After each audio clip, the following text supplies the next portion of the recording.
Welcome to Young Asia Television. We are in a constantly evolving world where technology plays an all-important role. Welcome to Mihimandala. ශීතපතයනම් මන්දාකිනියේ නිල් පැහැයෙන් හැඩවූ එකමලුවක් ඇත්තේ ගහකොළ මල් සුසැදී පනනල ඇත සුරැකී ජීවිතයේ විදුනන අත්කර ගත යුත්තේ අවනි පැයුම් විහිවිය යුත්තේ සොපාදහම් සුරැකිය යුත්තේ අප සම නිරෝගී විය යුත්තේ ජීවිතයේ මේ සියලු රහස් ගැන දැනුවත් විය යුත්තේ විද්‍යාවෙන් තේරුම්ගෙන ලෝකය ජීවත් විය යුත්තේ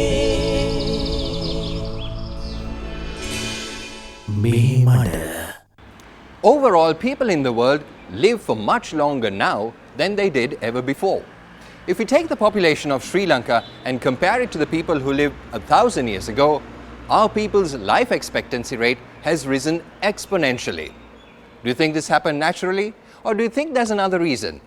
Well, we say it's due to modern science. This is what we're going to find out today on Mihimandala. Welcome to the show. One very significant thing, one very obvious thing, I would like to bring your attention to that. If you think about 1,000 years back or 2,000 years back, life expectancy at birth of human being was around 35, 40 like. Scientists have calculated there were 8,000 generations after human evolution we passed. But this drastic change took place during last 4 generations only. We all know how animals thrive in the wild due to natural selection. The strongest offspring who adapt to the challenges of their environment survive, while the weaker ones perish. This too is true of the humans who lived a long time ago. They had many children and many of them died. Here too, the strongest always survived. Today, things are a little bit different. Our infant mortality rate has decreased dramatically. We all know Gamperaliya, written by late Martin Wickramasinghe. In that story, you can remember what happened to Nanda's first child. Child died due to newborn tetanus. Even the first husband died due to malaria. They call Kalauna. So to stop that, we need to have a clean birth. All sterilized equipment we need to use and a very clean environment. So it's a dream for most of the countries. They found that an antibody we develop against this disease is a smaller one comparatively that can cross the placenta from mother's circulation to fetal circulation. There was a significant reduction in infant deaths when a vaccination was introduced against tetanus. Its incidence is so low now that it is difficult for a medical student to study a case of tetanus today. Then what they started vaccinating the mother during the pregnancy. So the antibodies cross the placenta and goes to the fetus, and the child comes to this world having resistance to this fatal disease. I'm sure you read the novel Gamperaliya because he is an example from it. There is a character called Jinadasa who passes away due to malaria. Now, a couple of decades ago, malaria was a serious issue that our population was afflicted with. But it wasn't only us. Over 2 million people in West Africa also died due to malaria. In fact, some people believe that malaria is the reason as to why many of our ancient civilizations of the dry zone passed away. In fact, it's also called the devil of the torrid zone, since many people in these countries suffered from it. As of now, Sri Lanka has been declared malaria-free. By raising economic standards and by using modern science, we were able to combat malaria. Also thanks to modern science, dangerous afflictions like the plague and smallpox are now only an ugly memory of the past. Edward Jenner pioneered a vaccine against smallpox after he found that people who had contracted cowpox were immune to smallpox.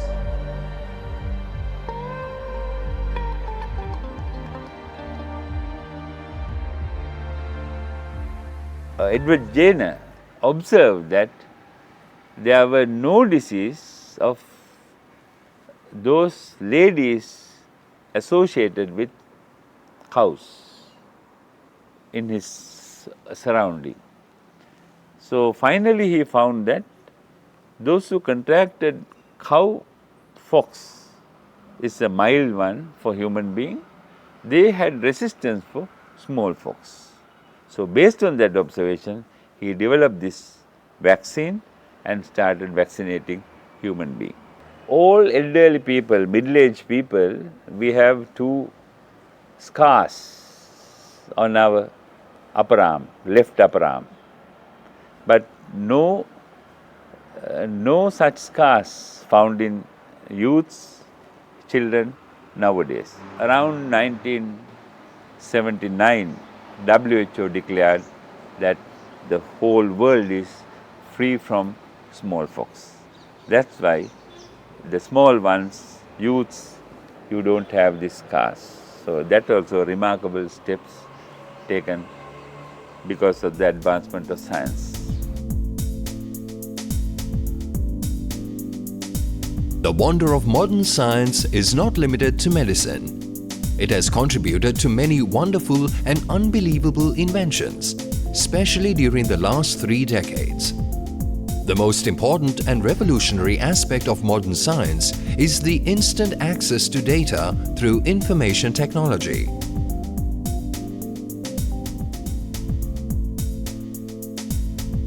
There are over 4 billion mobile phones used in the world today. The number of mobile phones used in Sri Lanka exceeds its population of 20 million. People can connect with each other in an instant through the internet. Information communication technology. That involves various technologies and also various other concepts. So, whole advancement of this field began with the scientific concept. If we think about 1940s, after Second World War, one person, one youth from England, he thought differently. In that period, scientists could not send a rocket at least up to 50-60 miles. But that person, that unique person, think differently. He thought mathematically, if you keep 3 satellites in a particular distance at a 60 degrees angle, those satellites will move with the earth, no comparative movement. We call geostationary satellites. If you keep minimum 3, that we can cover the whole world with radio signals or whatever. So he wrote that concept as a research paper to a journal called Wireless World in 1945. So that discovery, that piece of knowledge, new knowledge, actually gave way to the whole development of this ICT later on, with radio signals, television, internet, so on and so forth. So that's how science make impact on the total development of this particular field. I recently heard about a cable in the seas of Mathura. Now, this cable is supposed to be used for communication purposes and it exchanged information between West Europe and the Middle East at a data rate of 48,000 high-definition films per second. It's amazing how far modern information technology has progressed. They found that each year this data component developed 66%, whereas the physical components develop only 7%. So they think that this data component, how it expands, that may reach the capacity of brain in recent future. So everything will be connected to each other.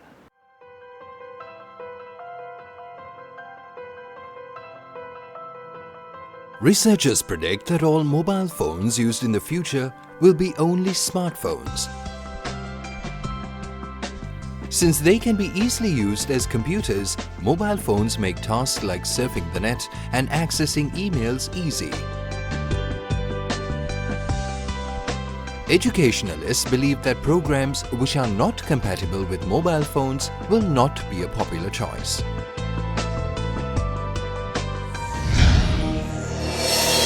The advancement of science has made life easier for humans, but has also given rise to many other problems. Few decades back, scientists discovered a chemical called chlorofluorocarbon. It is colorless, odorless, tasteless. It's a remarkable solvent for various things. But few years later only they realized that released CFC goes up and up and up to the sky, then reach the ozone layer and destroying ozone as a never-ending reaction, chain reaction. Finally, when the scientists discovered this fact, it has done a remarkable damage to the ozone layer.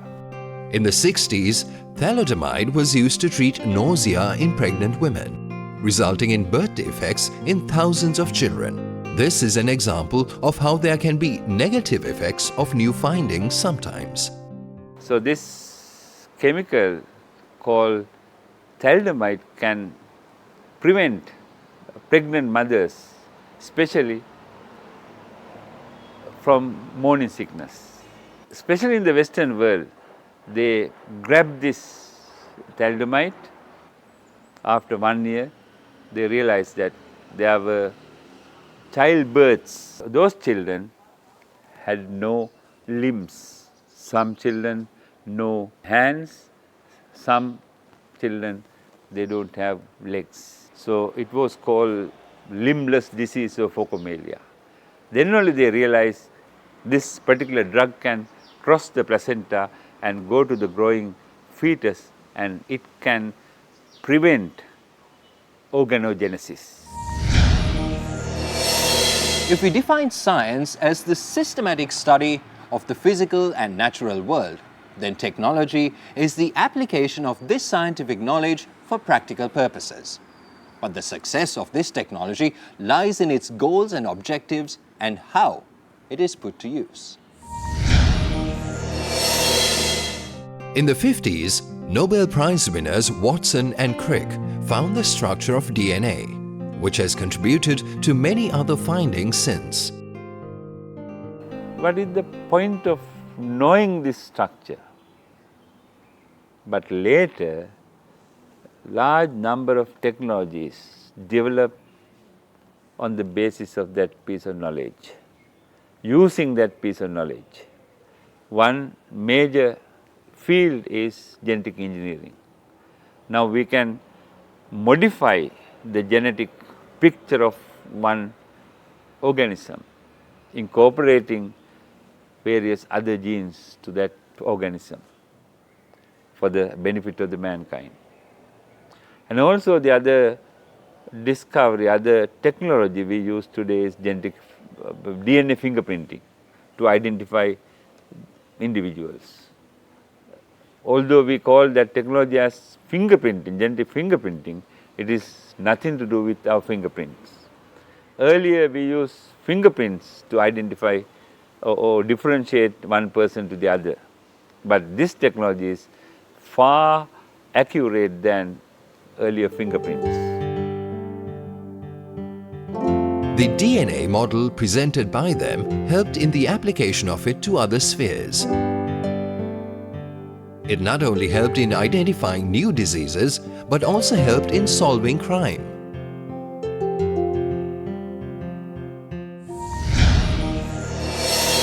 Understanding a DNA structure has been a major recent breakthrough for medical science. It has also assisted in criminology in helping identify perpetrators more accurately. It has also been invaluable to medical science and the research of new medications. Once we thought no cure for genetic diseases, but we know most of the genetic diseases are curable or controllable because of this genetic engineering concepts developed from that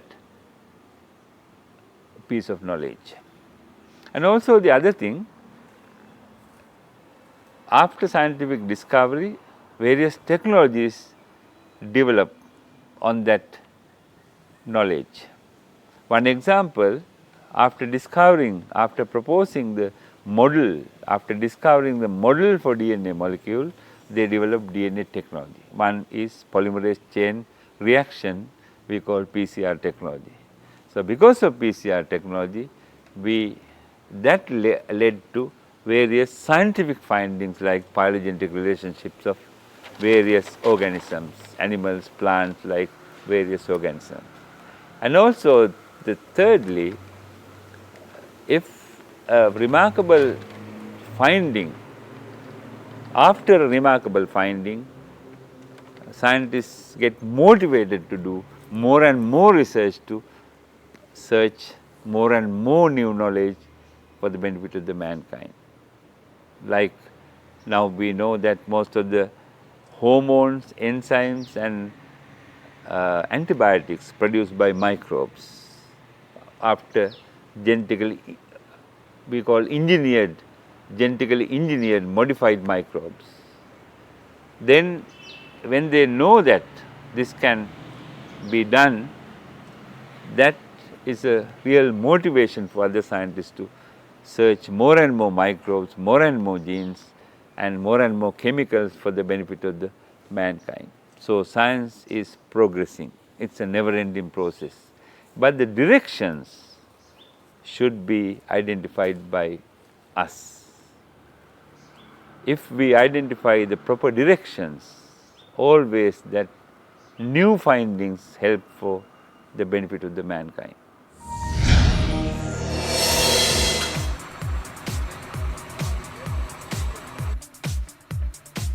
Today, everything is connected through the internet.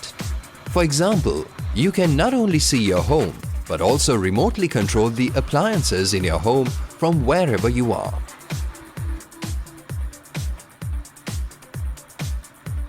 Similarly, all other spheres have developed as a result of advancement in technology.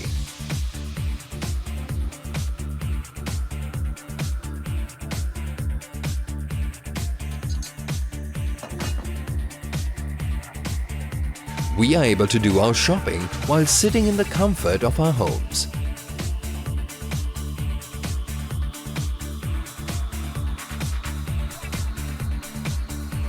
Better and resilient species of plants and animals are reproduced today. As much physical weaknesses of humans are overcome with technology. It is our belief that science can make life easier and better for human beings in the future. Modern technology helps man advance and develop immensely. But the rate of advancement is sometimes so high that we just can't keep up with it. New research and development is happening every single day that sometimes we're just not aware of it all. And we use the technology only when we need it. New developments are taking place every single second, every single day. But all of this is dependent on the objectives and the uses of this technology. That's why we say there's both positive and negative consequences to the use of technology. You too can be a part of the technological advancement that's happening in the world today. But before I leave you, let me urge you to think of new concepts that are both practical and useful to our community and society. Until next time, think smart, stay sharp.